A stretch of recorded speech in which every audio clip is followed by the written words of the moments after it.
Hello बच्चों, ये आपका एक डाउट है क्वेश्चन नंबर 13 जो कि मेंस 2023 में पूछा हुआ है। क्वेश्चन को देखो यहाँ पे एक क्वेश्चन में देखो ज़रा ध्यान से। इन्होंने एक इंक्लाइंड प्लेन दे रखा है और ये इंक्लाइंड प्लेन पे कह रहे हैं कि दो इक्वल पॉइंट चार्जेस हैं +2 माइक्रो कूलम के और दोनों का मास भी इक्वल है, 20 ग्राम दिया हुआ है। कह रहा है कि और बोल रहा है कि अगर इंक्लाइंड प्लेन और चार्ज के बीच में कोई फ्रिक्शन नहीं काम कर रहा हो और फिर भी ये चार्ज इक्विलिब्रियम में है, तो बताओ कि हाइट कितनी होनी चाहिए?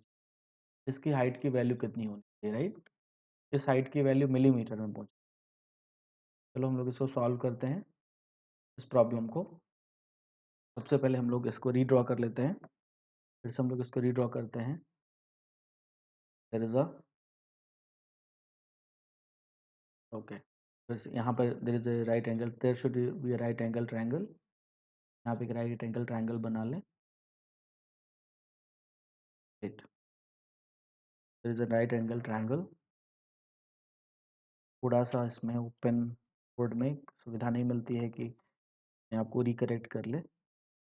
व्हाइट बोर्ड में मिलती है, चलो देखते हैं, बात नहीं। यहाँ पे हम लोग एक राइट एंगल ट्रायंगल बना लेते हैं, तो there is a right angle triangle, angle है थीटा और यहाँ पर हम लोग 2 चार्जर रख देते हैं। यहाँ पर हम लोग 2 चार्जर रखते हैं, एक यहाँ पे और एक यहाँ पे, ये 2 चार्ज हम लोग रख लेते हैं और दोनों ही पॉजिटिव चार्ज हैं। This is plus Q, this is also plus Q. Angle यहाँ 30 डिग्री उन्होंने दे रखा है और आपसे ये हाइट पूछ रहे हैं कि भाई हाइट बता दो। ये कह रहे हैं कि हाइट बताओ, हाइट की वैल्यू क्या होगी? तो सबसे पहले बेटा क्या करते हैं हम लोग इनके फोर्सेस को रिजॉल्व कर लेते हैं। पहले हम बीडी बनाते हैं।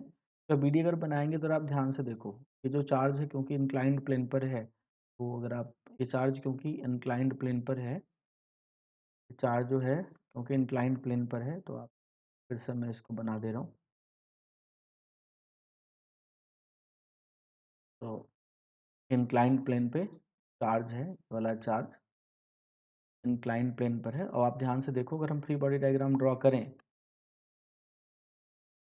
तो अगर हम लोग यहाँ पे फ्री बॉडी डायग्राम ड्रॉ करें, यहाँ पे ये फोर्स, अगर हम लोग यहाँ पे फ्री बॉडी डायग्राम ड्रॉ करें, यहाँ देखो ये फोर्सेस का काम करेगा एम जी नीचे की तरफ, ये काम करेगा एम जी कॉस थीटा और ये नॉर्मल को बैलेंस करेगा और इधर काम करेगा एम जी साइन थीटा। क्या काम करेगा? इधर आपका force m g sine theta, इधर आपका force m g sine theta काम करेगा, ठीक है। और क्योंकि ये दोनों पॉजिटिव चार्जेस हैं, ये दोनों ही पॉजिटिव चार्ज हैं, तो रिपल्सन होगा। तो आप देखो इस वाले चार्ज पर एक रिपल्सन इधर भी काम करेगा और इस रिपल्सिव फोर्स की वैल्यू हो जाएगी, रिपल्सिव फोर्स का वैल्यू हो जाएगा के क्यू स्क्वायर। लेट इनके बीच का डिस्टेंस एल के बराबर हो तो Q square upon L square के बराबर। क्योंकि चार्ज रुका हुआ है तो ये दोनों बराबर आज हो जाएगा। अगर ये दोनों बराबर हो जाएगा तो बड़े आसानी से हम लोग लिख पाएंगे, बड़े आसानी से हम लोग लिख पाएंगे, ठीक है। यहाँ से हम लिख लेंगे ए हैपनिंग,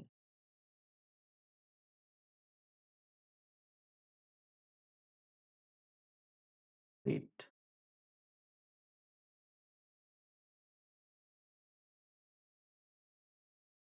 यहाँ से हम लोग लिख पाएंगे ए, यहाँ से हम लोग लिखेंगे k cube upon k q square over l square is equal to m g sine theta, right. M g sine theta values को पुट करें तो ये हो जाएगा 9 इंटू 10⁻9। क्यू स्क्वायर इस जगह हम लिख सकेंगे 4 into 10⁻12 divided over l square. इसकी वैल्यू हमें पता नहीं है, डिस्टेंस हमें पता नहीं है। मास है 20 ग्राम, देन ग्राम को किलोग्राम में कन्वर्ट करेंगे, देन 20/1000 हो जाएगा। जी का वैल्यू 10, साइन 30, 1/2 ये वैल्यू आ जाएगी, राइट।